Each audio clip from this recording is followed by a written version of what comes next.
സമസ്തയിൽ സമീപകാലത്ത് തന്നെ ഐക്യം നടപ്പാവുമെന്ന് കാന്തപുരം വിഭാഗം നേതാക്കൾ.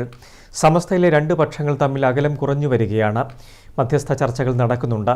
രാഷ്ട്രീയക്കാർ ആ ചർച്ചയുടെ ഭാഗമല്ലെന്നും കാന്തപുരം വിഭാഗത്തിലെ പ്രമുഖനായ ഇബ്രാഹിമുൽ ഖലീൽ അൽ ബുഖാരി മാധ്യമങ്ങളോട് പറഞ്ഞു. സമസ്തയിലെ ഇരു വിഭാഗങ്ങൾ തമ്മിൽ യോജിക്കാനുള്ള എല്ലാ സാധ്യതയും നിലനിൽക്കുകയാണെന്ന് കാന്തപുരം വിഭാഗത്തിലെ പ്രമുഖനും കേരള മുസ്ലിം ജമാഅത്ത് ജനറൽ സെക്രട്ടറിയുമായ സയ്യിദ് ഇബ്രാഹിമുൽ ഖലീൽ അൽ ബുഖാരി പറഞ്ഞു. ഐക്യം വേണമെന്നത് കാന്തപുരം AP അബൂബക്കർ മുസ്ലിയാർ അടക്കമുള്ളവരുടെ നിരന്തരമായ ആവശ്യമാണ്. പല പ്രാവശ്യം നടന്നിട്ടുണ്ട്, ഇനിയും നടക്കും. ഞങ്ങൾ പ്രതീക്ഷിക്കുന്നത് അടുത്ത് തന്നെ ഒന്നാവണം എന്ന് തന്നെയാണ്.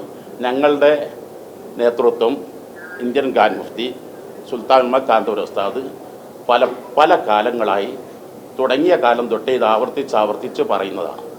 മുമ്പത്തേക്കാൾ അകലം കുറഞ്ഞു വന്നു. മുമ്പത്തെ അപേക്ഷിച്ചിട്ട് എത്രയോ കുറഞ്ഞ് വന്നിട്ടുണ്ട്. അകലം കുറഞ്ഞ് അടുത്തെത്തിയിട്ടുണ്ടെന്ന് ഞങ്ങൾ വിശ്വസിക്കുന്നത്. അടുത്ത കാലത്ത് തന്നെ ഐക്യം ഉണ്ടാവും ഞങ്ങളുടെ വിശ്വാസം. ഉണ്ടാവണം എന്നുമാണ് ഞങ്ങളുടെ ആഗ്രഹവും പ്രാർത്ഥനയും. ആകണം എന്നാണ് ഞങ്ങളുടെ ആഗ്രഹവും പ്രാർത്ഥനയും. മധ്യസ്ഥ ചർച്ചകൾ നടക്കുന്നുണ്ട്. അത് മധ്യസ്ഥന്മാരാണല്ലോ പറയേണ്ടത്, ഞങ്ങളല്ലല്ലോ പറയേണ്ടത്. പലവരും മധ്യസ്ഥം വഹിച്ചിട്ടുണ്ട്, പല ഘട്ടങ്ങളായി നടന്നിട്ടുണ്ട്. അത് രാഷ്ട്രീയ പാർട്ടി നയിക്കേണ്ടതല്ല. അത് പണ്ഡിതന്മാർ തമ്മിലുള്ള പ്രശ്നങ്ങൾ തീർക്കേണ്ടത് വലിയ പണ്ഡിതന്മാരാണ്, വലിയ നേതൃത്വങ്ങളാണ്. ഒരു രാഷ്ട്രീയ പാർട്ടി എന്നുള്ള നിലക്ക് ഈ വിഷയത്തിൽ ആർക്കും ഇടപെടാൻ അധികാരമില്ല.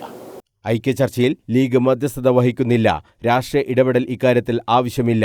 പണ്ഡിതന്മാർ കൂട്ടായി ഇരുന്ന് തീരുമാനിക്കേണ്ട കാര്യമാണ് ഇതെന്നും ഖലീൽ അൽ ബുഖാരി വ്യക്തമാക്കി. 2026 തന്നെ ഐക്യം യാഥാർത്ഥ്യമാകണമെന്നാണ് തങ്ങളുടെയും ആഗ്രഹമെന്നും അദ്ദേഹം പറഞ്ഞു. News bureau, Kannur.